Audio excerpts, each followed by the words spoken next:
Good evening, students. Good evening, sir. Good evening, sir. Good evening. Good evening, sir. Last दिन कहाँ तक हुआ था? सर वो एमिशन और एब्जॉर्प्शन स्पेक्ट्रम हो गया। अच्छा। सर हाइड्रोजन का भी हो गया था, multiple spectrum.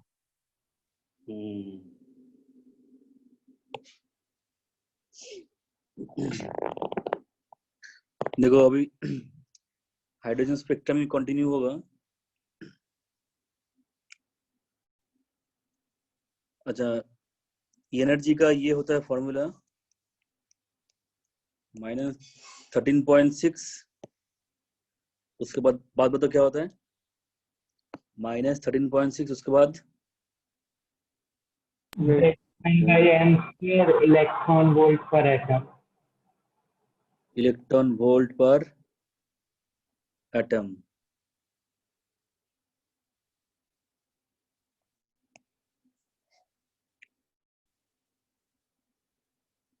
n is equals to 1 पे कितना होगा एनर्जी बताओ for hydrogen atom?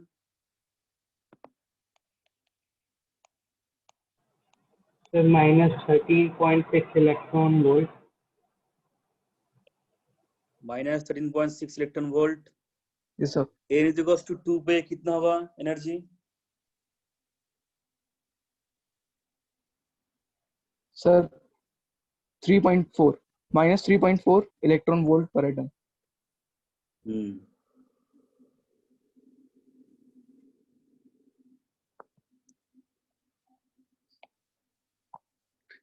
n is equals to 3 पे कितना होगा बताओ? Sir, 1.5 minus 1.5.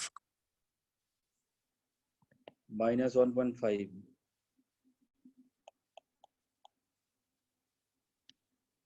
n is equals to 4 पे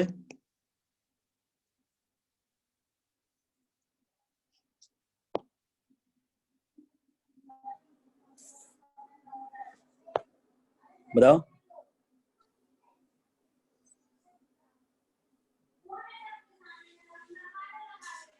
Sir, 0. n is equals to 4 पे 0 होगा? किसने बोला 0.85. नहीं हाँ, 0 बोला? सर मैं सर ऑल्सो सर सॉल्व कर रहा था सर। मतलब उसमें कहीं से हो सकता है 0 n is equals to 3 पे? मैथ्स ले रहे हो ना, तो मैथ्स तो बायो तुम्हारा कुछ भी बोलोगे। Yes sir.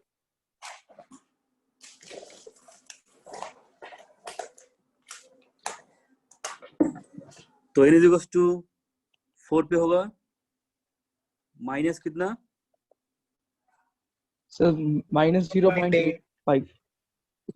-0.9 लिखता हूँ, ठीक है उसको अप्रोक्सीमेटली। देखो धीरे धीरे जितना ऊपर जाएंगे energy difference between the successive shells क्या होगा? डिक्रीज होगा। देखो n1 एंड n2 के बीच में डिफरेंस सबसे ज्यादा है। जितना हम ऊपर जा रहे हैं डिफरेंस क्या हो रहा है? डिक्रीज हो रहा है।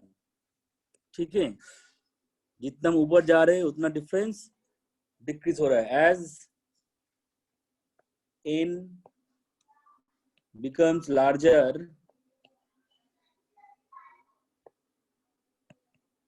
the separation between the energy levels become smaller।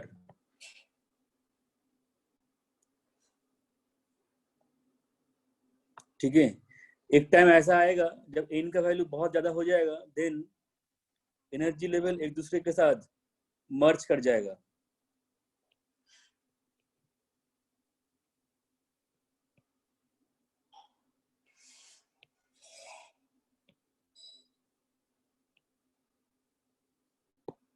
After a very high value of n, energy levels will start to merge. ठीक है, लिख लो जल्दी से इसको या इसका स्क्रीनशॉट ले लो।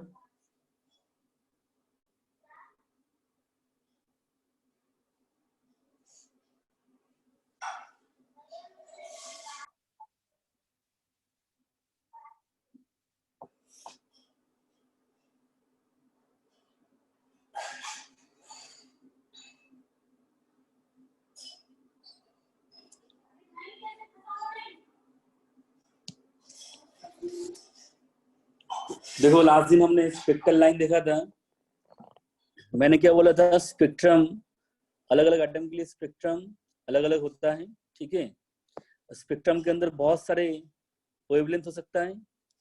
तो एक साइंटिस्ट रीडबर्ग था, उन्होंने सर वो पहले वाली स्क्रीन दिखा दी थी सर, स्क्रीनशॉट ले लिया।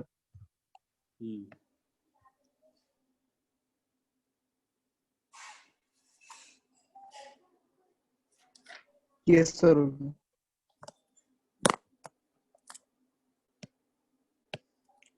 तो रीडबर्ग नाम का एक साइंटिस्ट था जिन्होंने वेवलेंथ का फॉर्मूला दिया था। इससे पहले बोर्ड्स मॉडल डिस्कवर नहीं हुआ था। बोर्ड्स मॉडल डिस्कवर होने से पहले ही रीडबर्ग साइंटिस्ट ने एक फॉर्मूला दिया था wavelength of the spectral line निकालने का।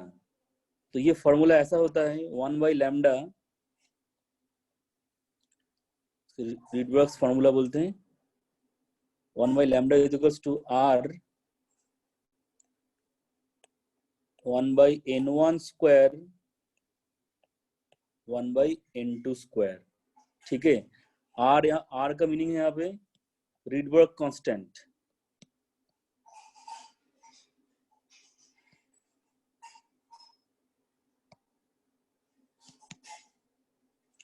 इसका वैल्यू होता है 1.097 10⁷ मीटर इनवर्स। 1/λ एक्चुअली में क्या होता है, 1/λ वेव नंबर होता है। एटॉमिक स्ट्रक्चर का पहला क्लास में हो गया था। रीडबर्ग कांस्टेंट का वैल्यू होता है 1.097 10⁷ मीटर इनवर्स। तो लैम्डा क्या है, lambda is the wavelength of the particular spectral line in the spectrum. और N2 क्या है, N2 आपका हायर एनर्जी लेवल है, N1 क्या है आपका लोअर एनर्जी लेवल। तो ये फॉर्मूला दिया था रीडबर्ग ने। उसने एक्चुअली फॉर्मूला दिया था हाइड्रोजन एटम के लिए, लेकिन हम वन इलेक्ट्रॉनिक सिस्टम के लिए फॉर्मूला लगा सकते हैं। इसीलिए मैं यहाँ पे फॉर्मूला थोड़ा मॉडिफाई कर देते हैं। ये ऐसा हो जाता है R/Z² हो जाता है यहाँ पे। ठीक है, तो ये वेरी वेरी इंपॉर्टेंट फॉर्मूला, इसको याद रखना है। बोर्ड्स एटॉमिक मॉडल आने से पहले, बोर्ड्स मॉडल आने से पहले स्पेक्ट्रल लाइन को एक्सप्लेन करने के लिए ऐसा फॉर्मूला दिया था। लेकिन ये फॉर्मूला कैसे आया, कैसे क्या हुआ, इसका कोई वेरिफिकेशन नहीं था। इसका वेरिफिकेशन कौन देगा, boards atomic model.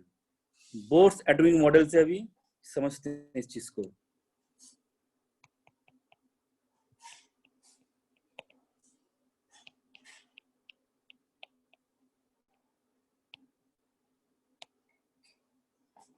Boards atomic model से इस फॉर्मूले को हम लोग लाएंगे। ठीक है, देखो अकॉर्डिंग टू बोर्ड्स मॉडल ये En2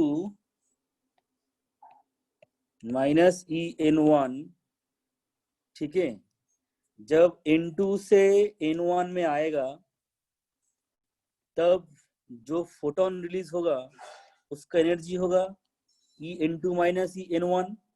ठीक है, जब N2 से N1 में आएगा तब जो फोटोन रिलीज होगा उसका एनर्जी होगा En2 माइनस En1। अब En2 एनर्जी का फॉर्मूला क्या है, ये लिख देता हूं मैं, -13.6 Z² upon N2 square minus, उसके बाद फिर से माइनस, तो ये प्लस हो जाएगा 13.6 Z² अपॉन N1 स्क्वायर। यहाँ पे जो मैंने एनर्जी लिया है ये सारी एनर्जी आपका इलेक्ट्रॉन वोल्ट पे है। तो यहाँ से हम लोग एक काम करते हैं, 13.6 को कॉमन ले लेते हैं। अगर 13.6 को कॉमन ले लेंगे तो क्या हो जाएगा? 13.6 एंड z स्क्वायर को कॉमन ले लो।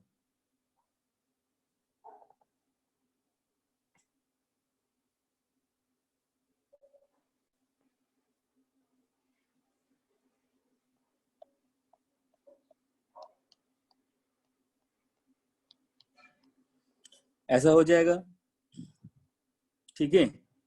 नाउ h न्यू, ये तो आपका हो गया h nu. h nu is equal to क्या होता है? न्यू इज इक्वल टू होता है c by lambda. Nu is equal to होता है c बाई लैम्डा।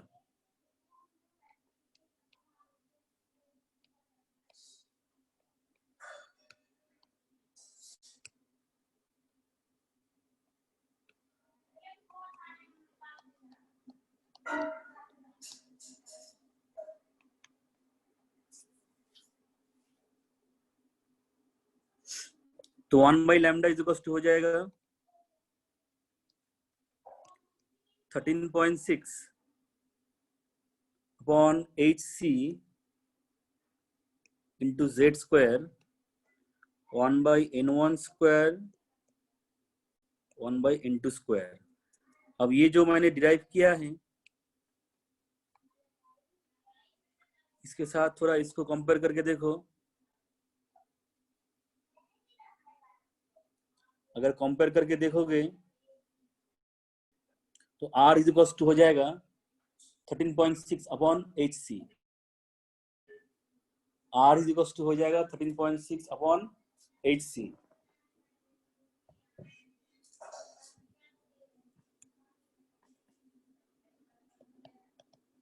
ये वेरी वेरी इंपॉर्टेंट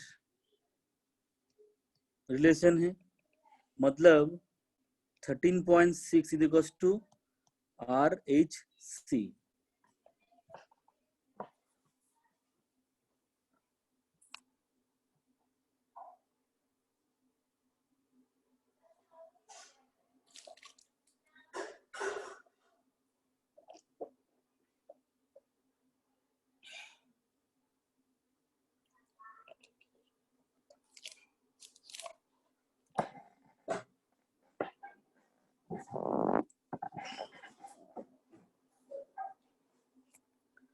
तो रीडबर्ग ने ये दिया था, रीडबर्ग ने दिया था ये,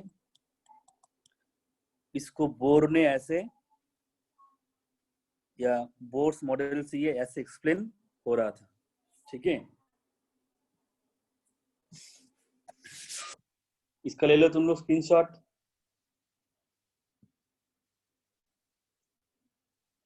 ये जो मैंने लिखा है वेरी वेरी इंपॉर्टेंट है, ध्यान रखना इसको। RH/C is equal to 13.6।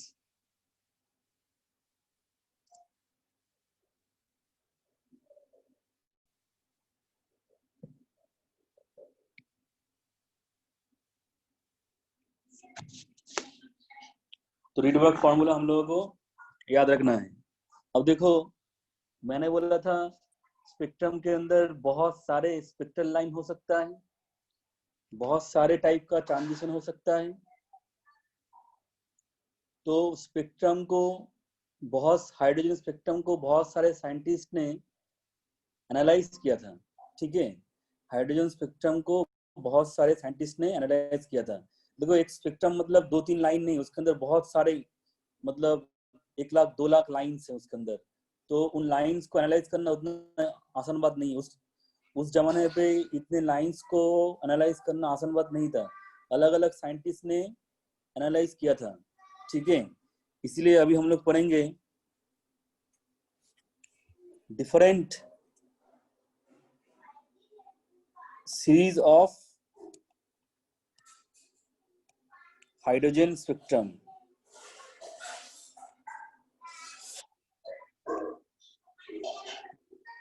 Series of hydrogen spectrum.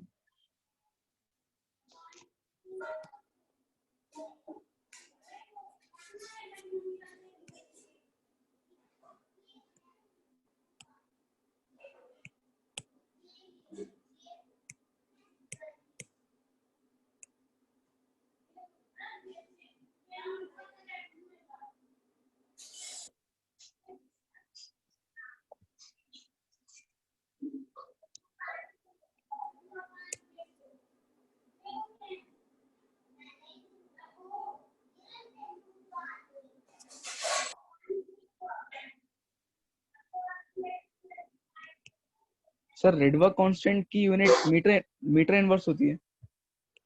क्योंकि 1/λ वही नंबर होता है, वही नंबर का यूनिट होता है मीटर इनवर्स। यस।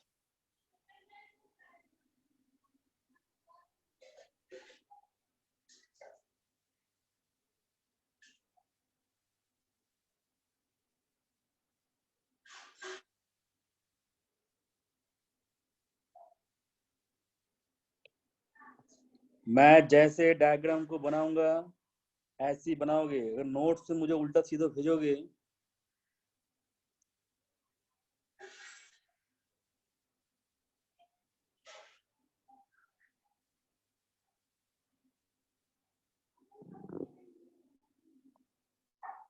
मैं कोशिश कर रहा हूँ एनर्जी लेवल के बीच में डिफरेंस धीरे धीरे कम हो जाए।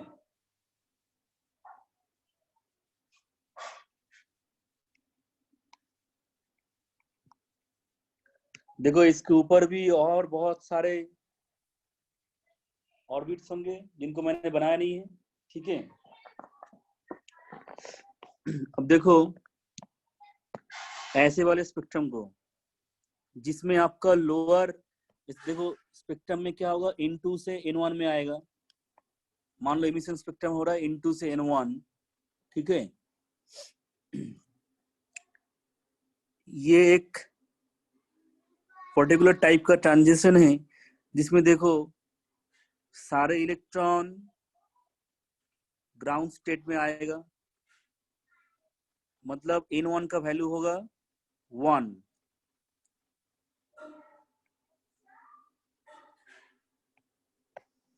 तो this for this particular spectrum N1 is equals to 1, N2 greater than 1 and इस स्पेक्ट्रम का नाम होता है लाइमन सीरीज। लाइमन सीरीज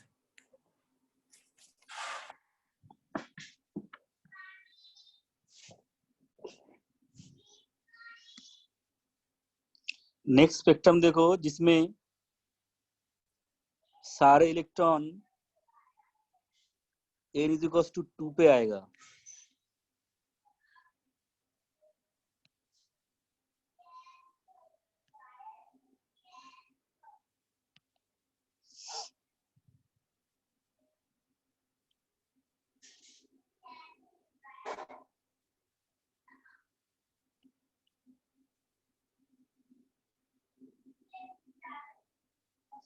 इसका नाम है बाल्मर सीरीज।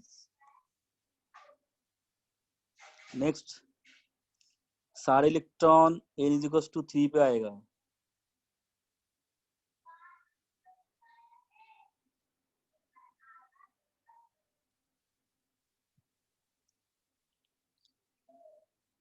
N1 का वैल्यू है 3, N2 का वैल्यू है ग्रेटर देन 3। इसका नाम है पास्चेन सीरीज।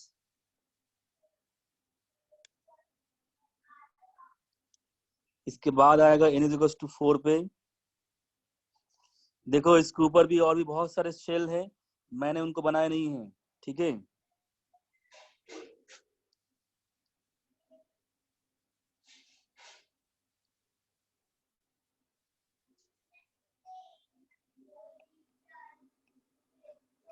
इसका नाम है Brackett series.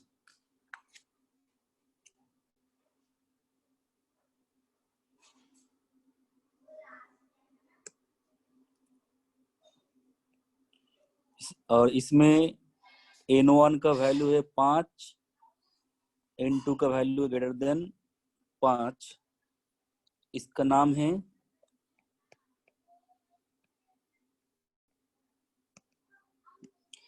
P fund series. देखो ऐसे और भी बहुत सीरीज हो सकते हैं, ठीक है। सारे सीरीज जरूरत नहीं है, सब कुछ मिला के आपका हो जाएगा हाइड्रोजन स्पेक्ट्रम। सब कुछ मिला के आपका हो जाएगा हाइड्रोजन स्पेक्ट्रम। अब बताओ लाइमन सीरीज में जो फोटोन रिलीज होगा एंड बाल्मर सीरीज में जो फोटोन रिलीज होगा, किसका एनर्जी ज्यादा होगा? Lyman series and Balmer series में कौन से वाले फोटॉन्स के लिए एनर्जी ज्यादा होगा?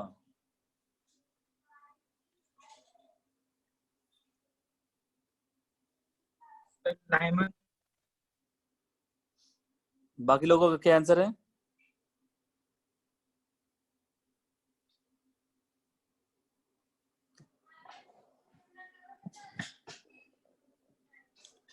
बाकी लोगों का आंसर क्या है? Sir Lyman. लाइमन क्यों होगा बताओ? सर क्योंकि इसमें इलेक्ट्रॉन में मतलब En1 है और मान लीजिए En2 है, तो En2 की एनर्जी मतलब कम होगी इन कंपैरिजन भी En2, तो उस हिसाब से डेल्टा ई इसमें ज्यादा आएगा। देखो मैंने थोड़ी देर पहले ही बोला था, जितना क्वांटम नंबर का वैल्यू बढ़ेगा एनर्जी डिफरेंस कम होता जाएगा। ये जो N1 से N2 के बीच में डिफरेंस है, यहाँ पे डायग्राम में तुमको डिफरेंस ज्यादा नहीं दिख रहा है। ये N1 एंड N2 के बीच में डिफरेंस बहुत ज्यादा है। तुम इस लाइन, यहाँ पे इस लाइन को देखो,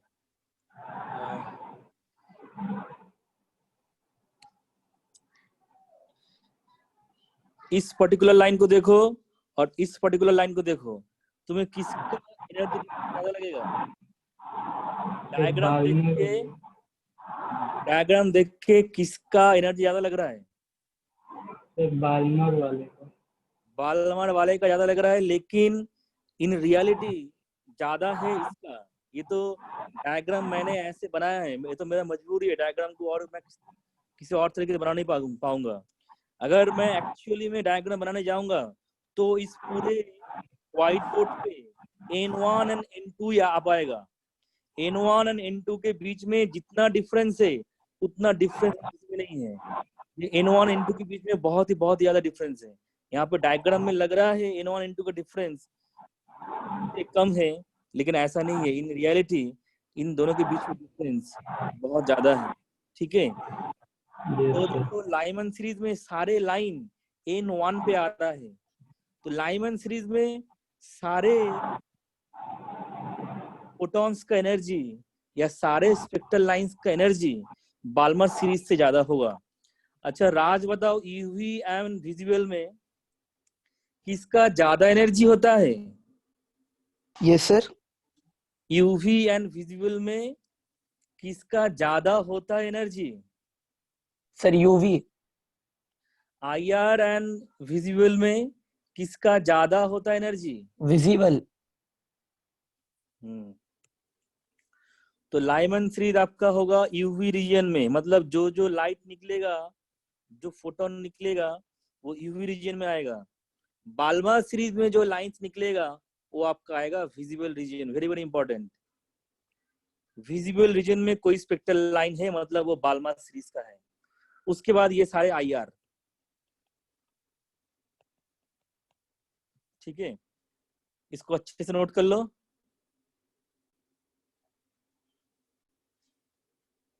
या तो स्क्रीनशॉट ले लो।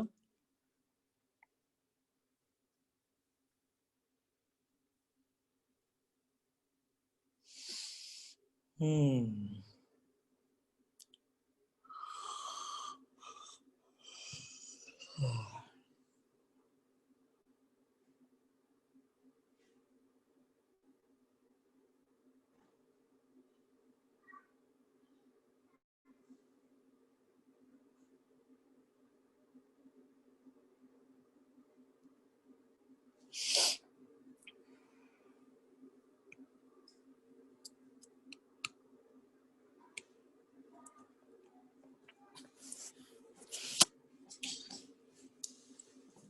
तो देखो अब कुछ इम्पोर्टेंट बात देखना है लाइमन सीरीज के लिए। देखो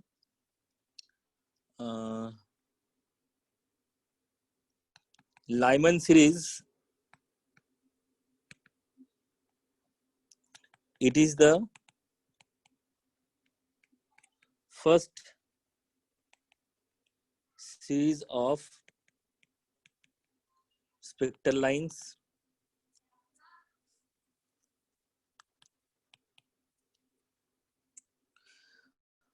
अच्छा, लाइमन सीरीज में बहुत सारे लाइन होंगे what will be the first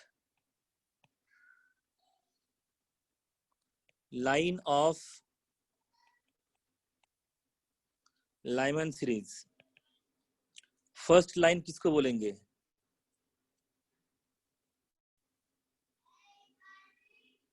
first line किसको बोलेंगे? लाइमन सीरीज का जो पहला लाइन है उसका मतलब क्या है? व्हाट इज द पहला लाइन?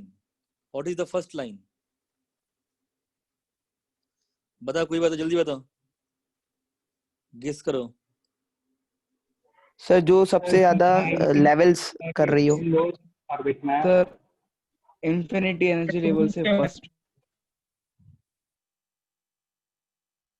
27.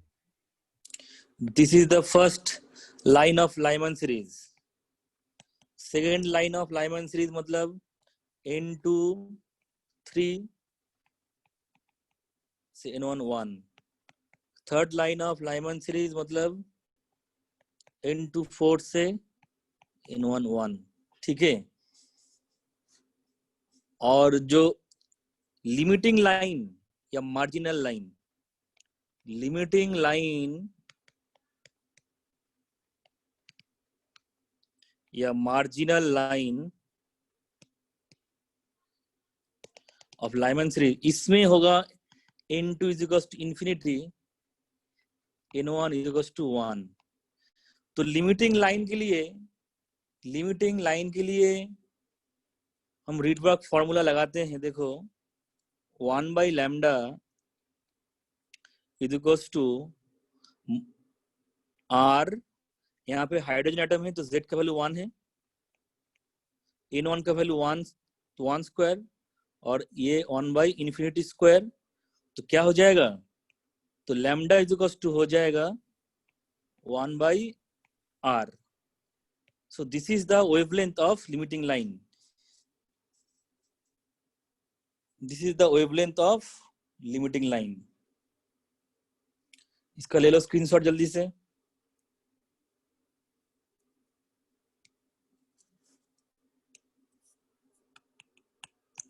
उसके बाद देखो बाल्मर सीरीज। फर्स्ट लाइन किसको बोलेंगे बताओ? आर्ची बताओ, first line of Balmer series क्या होगा? आर्ची बताओ, first line of Balmer series क्या होगा?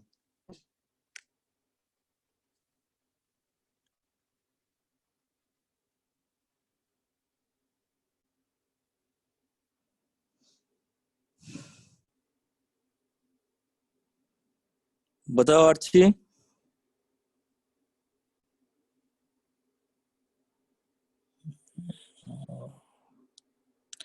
First line of Balmer series क्या होगा?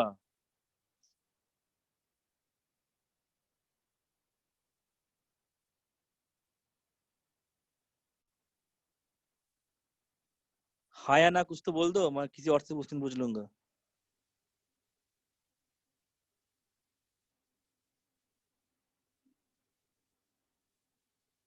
चलो गौतम बताओ। आवाज आ रही है? गौतम बताओ, Gautam. N2 is equal to 3 and N1 equal to 2. N2 is equals to 3, N1 is equals to 2। उसके बाद सेकेंड लाइन निकाल सकते हो, लिमिटिंग लाइन निकाल सकते हो। ठीक है। तो ऐसा ही हम बाकी सारे सीरीज के लिए भी करेंगे। लाइमन हो गया, बाल्मर हो गया, पास्चेन ब्रैकेट, उसके बाद पीफंड, पास्चेन ब्रैकेट पीफंड। ठीक है।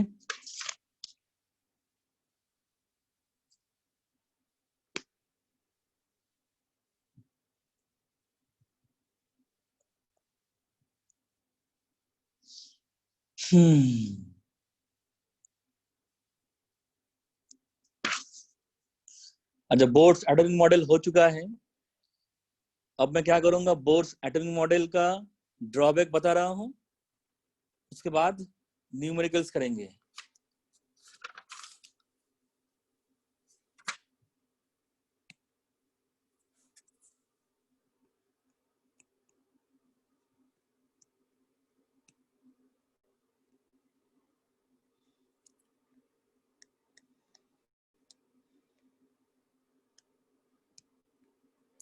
The drawbacks of Bohr's model.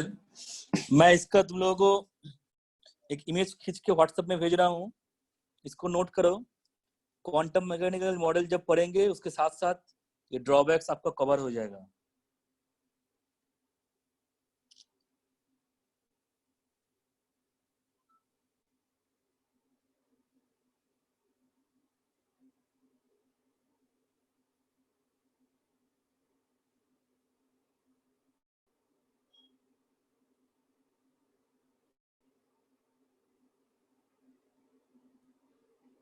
तुम लोगों को मैंने भेज दिया, देखो ग्रुप में, इसको लिख लेना, ठीक है।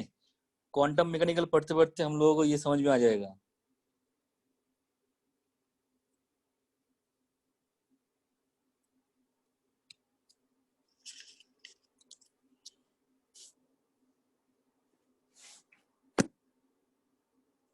तो बोर्स एटॉमिक मॉडल हो गया है। हम लोग न्यूमेरिकल्स मंडे करेंगे। आज और एक टॉपिक पढ़ लेते हैं। अब देखो, बोर्स मॉडल के बाद हमें कहाँ पे जाना है? हमें जाना है क्वांटम मैकेनिकल मॉडल पे। बोर्स मॉडल बेस्ड था किसके ऊपर? क्लासिकल फिजिक्स के ऊपर। According to classical physics, particle के पास पार्टिकल नेचर होता है, वेव के पास वेव नेचर होता है, ठीक है। बोर्स मॉडल में इलेक्ट्रॉन को माना गया था पार्टिकल। क्वांटम मैकेनिकल मॉडल में इलेक्ट्रॉन को माना जाएगा particle as well as wave, ठीक है। तो अब सबसे पहले हमें देखना है particle and wave nature of electron.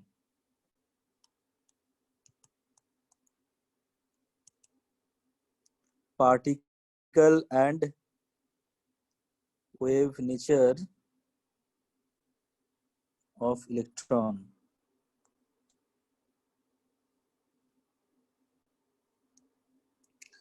देखो, वेव नेचर ऑफ इलेक्ट्रॉन के बारे में सबसे पहले बताया था डी ब्रॉगली ने, ठीक है।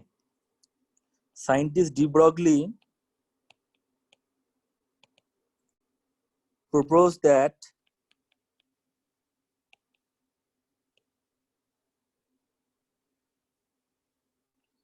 an electron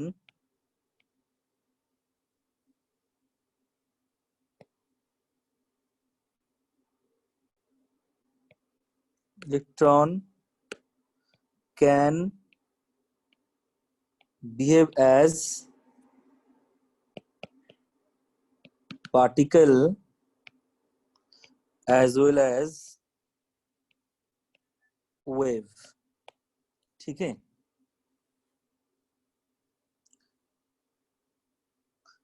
according to de Broglie hypothesis, उन्होंने एक दिया था hypothesis, de Broglie hypothesis.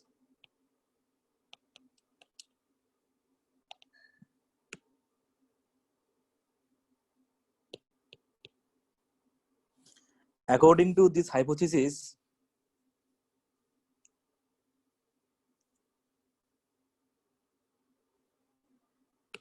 microscopic particles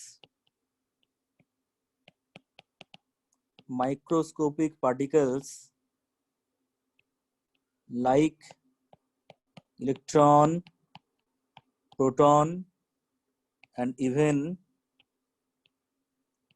atom itself, microscopic particles when in motion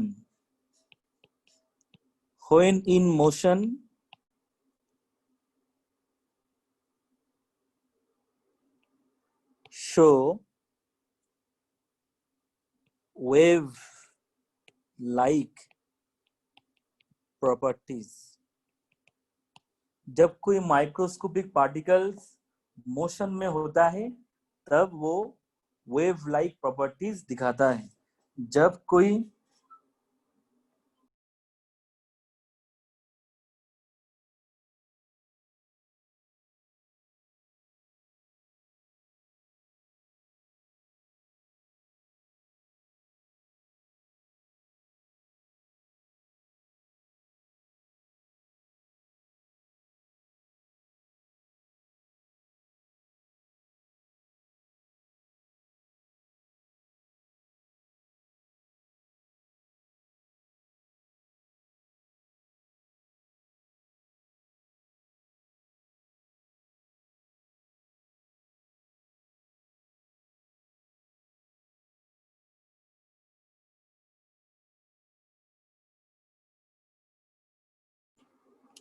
देखो microscopic particles when in motion show wave like property.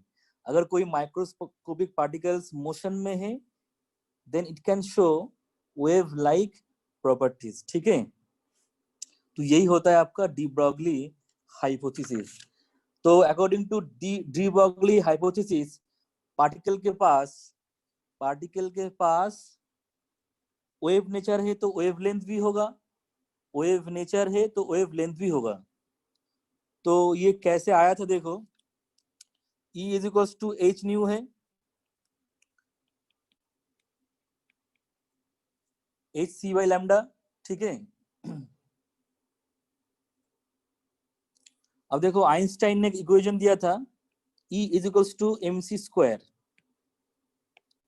ये equation तुम लोगों को पता ही होगा, आइंस्टाइन ने इक्वेशन दिया था E is equals to M C square.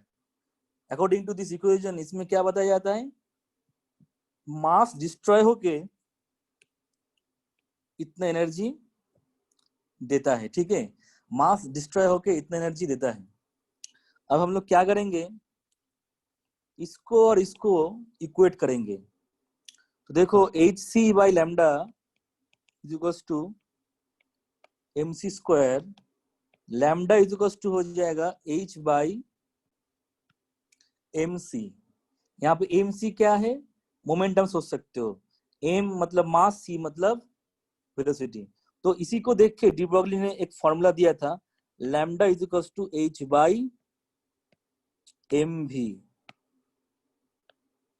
M मतलब मास ऑफ पार्टिकल, भी मतलब वेलोसिटी ऑफ द पार्टिकल। ठीक है, सर लेकिन सी तो स्पीड ऑफ लाइट होती है। अरे इसको देख के ऐसा उन्होंने, अरे उसने थोड़ी, इसका नाम क्या है, D Broglie hypothesis. Yes sir. उसने ना तो इसका कोई एक्सपेरिमेंटल प्रूफ दिया था, ना तो उसने कोई मैथमेटिकल प्रूफ दिया था, उसने ऐसा देख के ऐसा थोड़ा एज्यूम कर लिया था। ठीक है, यहाँ पे जो वेलोसिटी है स्पीड ऑफ लाइट, उसने सोचा था पार्टिकल के लिए भी ऐसा वेलोसिटी हो सकता है। डी ब्रॉगली हाइपोथेसिस का कोई मैथमेटिकल वेरिफिकेशन नहीं है, कोई एक्सपेरिमेंटल वेरिफिकेशन नहीं है। ठीक है, इसीलिए इसका नाम है हाइपोथेसिस। इसके बाद डी ब्रॉगली हाइपोथेसिस को वेरीफाई करेगा कोई और एक साइंटिस्ट। डी ब्रॉगली ने सबसे पहले बताया था पार्टिकल के पास वेव नेचर हो सकता है, ये सबसे पहले डी ब्रॉगली ने बताया था। ठीक है,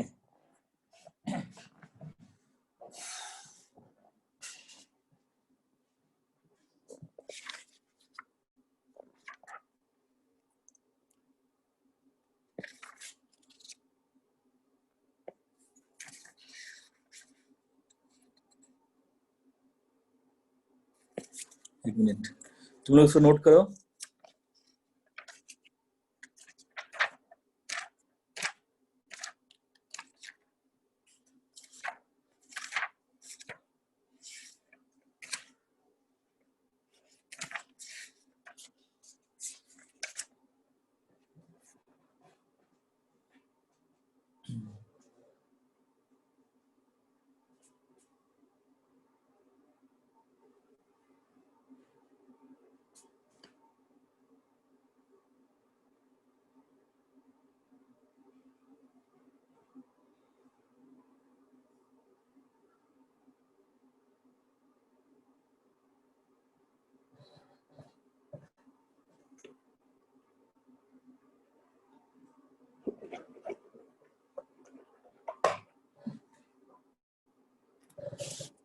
अच्छा मुझे कोई एक बताओ, ये E is equal to H nu, ये वाला फॉर्मूला इसका इंडिकेशन देता है क्या, particle nature as well as wave nature? No sir. थोड़ा अच्छे से सोचो। सर मोमेंटम देता है पार्टिकल नेचर, और ये एच एच न्यू वाला। नहीं नहीं नहीं नहीं, मैं मैथमेटिकल वाला बात नहीं कर रहा हूँ।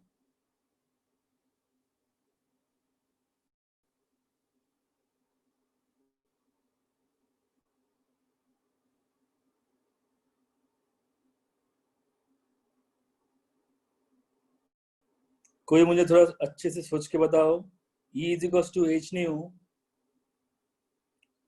Particle nature and wave nature, इन दोनों के बारे में बता सकता है नहीं, मतलब इंडिकेशन दे सकता है नहीं, मतलब E इक्वल टू एच मतलब फोटोन की एनर्जी होती है, और फोटोन में जब फोटो इलेक्ट्रिक इफेक्ट होता है तब जो पार्टिकल्स का इंटरेक्शन होता है, तो उस हिसाब से शायद।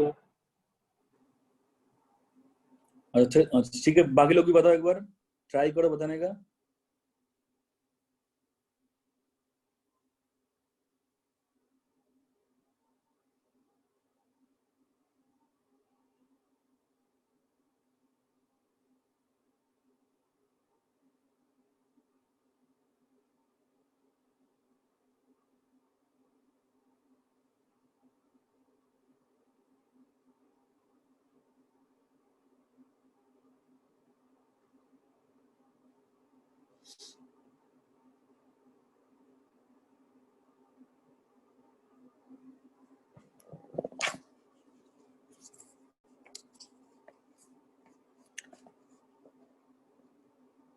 देखो, E is equals to h nu, it is applicable for particle as well as wave। Part देखो, वेव के लिए तो एप्लीकेबल होगा बिकॉज यहाँ पे न्यू है, और पार्टिकल के लिए क्यों एप्लीकेबल है, बिकॉज यहाँ पे जो न्यू है, न्यू यहाँ पे किसका है, फोटोन का है, और फोटोन क्या है, पार्टिकल है। यहाँ पे पहले ही जब हमने इक्वेशन को डिराइव किया है, बोल ही दिया है this is the energy of photon, और फोटोन क्या है, फोटोन इज द पार्टिकल। देखो मैथमेटिकली तो यहाँ से कोई वेरीफाई नहीं हो सकता है, लेकिन थियोरेटिकली इस इक्वेशन से we can have the indication that this is applicable for particle as well as wave.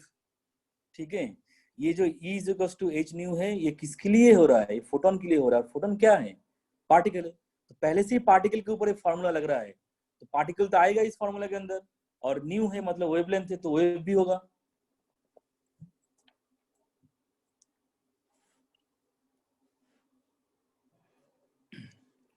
तो lambda is equal to h by M V, इस फॉर्मूला को याद रखना। ठीक है, अब देखो हमें काइनेटिक एनर्जी के साथ लैम्डा का रिलेशन निकालना है।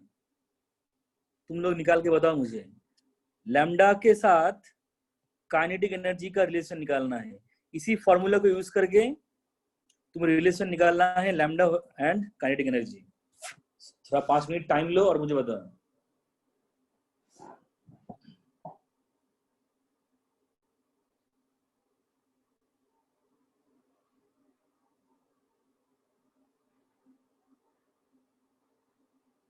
Sir lambda equals to H V upon 2 के।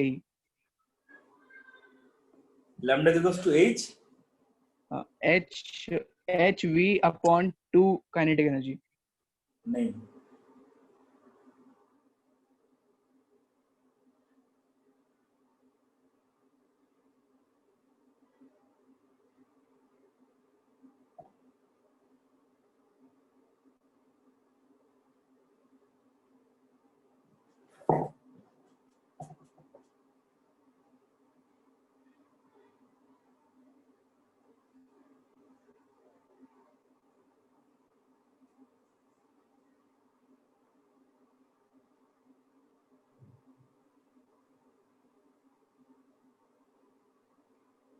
Sir lambda square equals to H square by 2 M K. ये किसने बताया? सर मैंने आ रही है। अच्छा, बाकी लोग बताओ जल्दी से।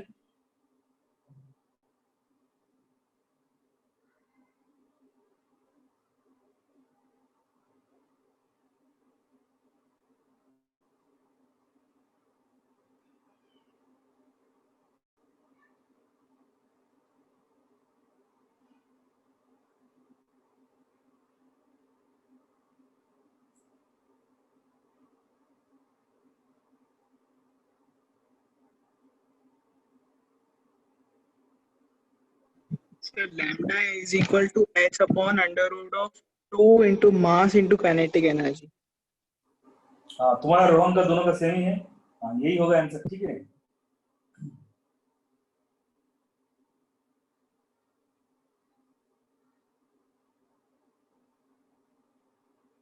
ये मुझे करके देना है क्या किसी को? खुद से कर लोगे? अगर मुझे करके देना है तो जल्दी से बताओ, मैं करके दूंगा।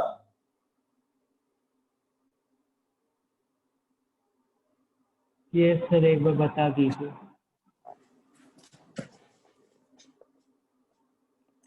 Kinetic energy equals to half mv square, हाँ या ना? तो 2 kinetic energy equals to mv square. अच्छा, काइनेटिक एनर्जी को मैं ऐसे लिख रहा हूँ, ई के से लिखूंगा भी, ठीक है? 2 into M into E K equals to M square V square. तो एम भी क्या होगा? 1 बाई रूट 2m ई के। तो लैम्डा इक्वल्स टू क्या हो जाएगा? लैम्डा इक्वल्स टू हो जाएगा h अपॉन 2m ई के। Very very important formula. किसी को दिक्कत है जल्दी बताओ।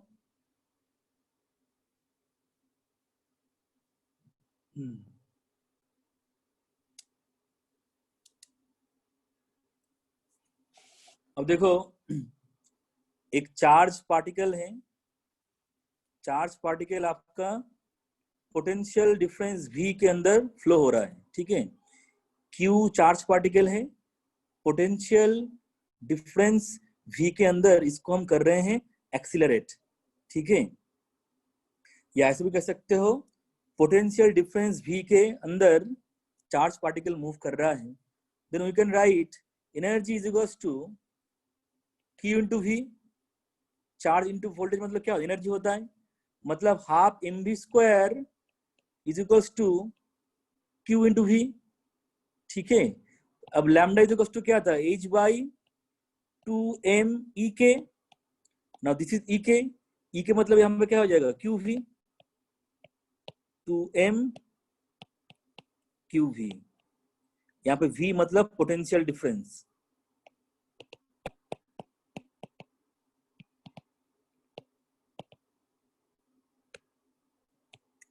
ये भी एक इंपॉर्टेंट फॉर्मूला है। अच्छा, यहाँ पे देखो, फॉर इलेक्ट्रॉन के लिए इस फॉर्मूला को याद रखना। सारे डेटा पुट करने के बाद लैम्डा इज इक्वल टू होता है 12.27 upon root over V angstrom. यहाँ पे v क्या है? पोटेंशियल है, ठीक है? वोल्टेज या वोल्ट। इस फॉर्मूला को याद रखना, फिजिक्स में भी ये यूज होगा क्लास 12 में। Lambda is equal to 12.27 upon root V. देखो, इसको क्यों तुम्हें याद रखना है? क्योंकि इलेक्ट्रॉन का मास का वैल्यू पुट करोगे, एच का वैल्यू पुट करोगे, चार्ज का वैल्यू पुट करोगे, तो कैलकुलेशन बहुत डिफिकल्ट हो जाएगा, टाइम बहुत लग जाएगा। इसलिए तुम ये फॉर्मूला को याद करोगे।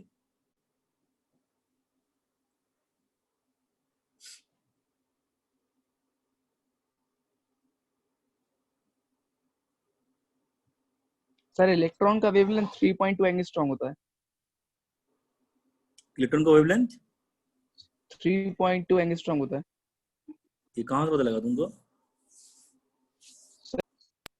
सर फिजिक्स वाले सर ने बताया था एक। उन्होंने कुछ पर्टिकुलर वोल्टेज बोला होगा, यहाँ पे v के ऊपर डिपेंड करेगा, तुम v जितना लोगे। सही है सर, वाले फॉर्मूले से बताया था, lambda equals to h by mv। Lambda is equal to h by mv। तो उन्होंने ये कौन से Yes, sir. ऑर्बिट में इलेक्ट्रॉन का लिया है वो तो देखना पड़ेगा ना। Lambda is equal to sorry और h बाई mv है। v मतलब क्या है? Velocity of electron.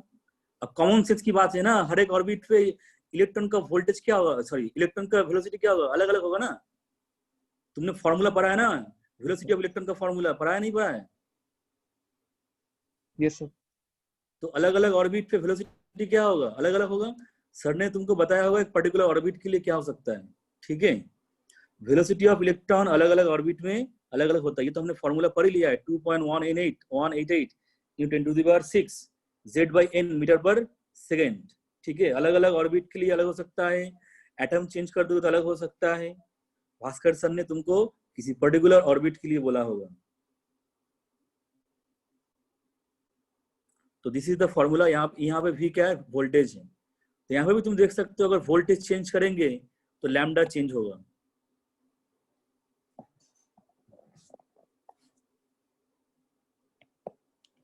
अच्छा देखो, मैं बार बार ये बोल रहा हूँ, this D Broglie hypothesis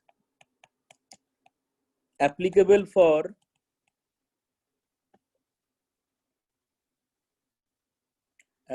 for microscopic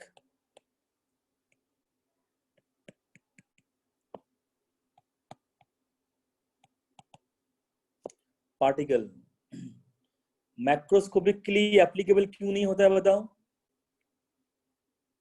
macroscopic के लिए एप्लीकेबल क्यों नहीं होता है?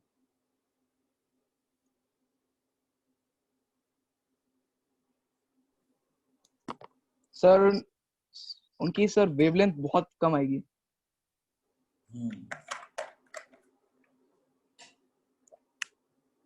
देखो lambda is equals to h by mv है। मैक्रोस्कोपिक पार्टिकल के लिए ये लैम्डा बहुत कम होगा, लैम्डा बहुत ही कम होगा, मतलब you will not be able to feel the wave nature. अगर लैम्डा बहुत कम होता है then you will not be able to feel the wave nature, इसीलिए उनके लिए ये फार्मूला एप्लीकेबल नहीं होता है। डी ब्रॉगली हाइपोथेसिस को हम यूज नहीं करेंगे, ठीक है।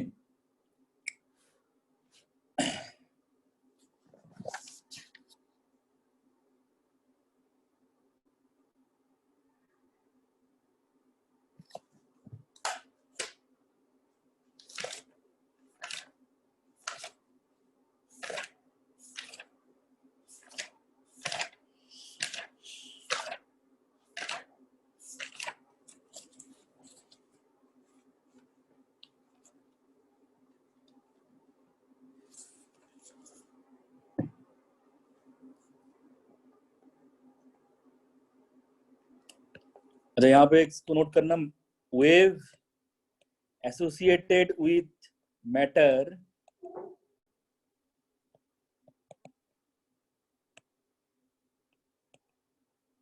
is called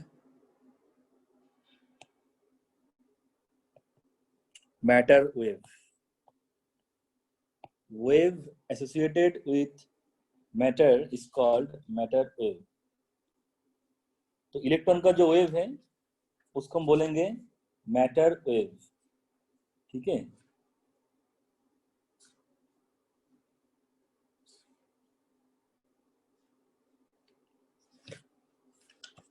अच्छा आज का क्लास मैं यहीं पे खत्म करता हूँ, अगर किसी को कोई डाउट है जल्दी बताओ।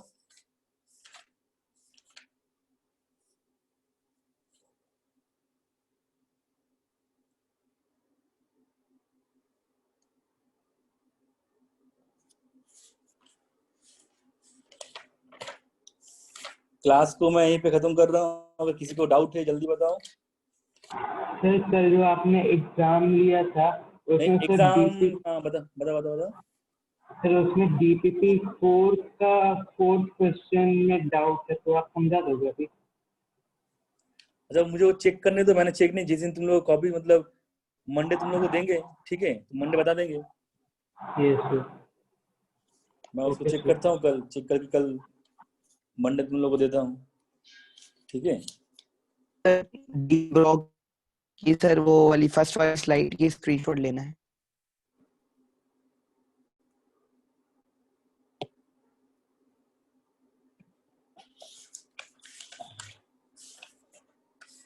Thank you sir.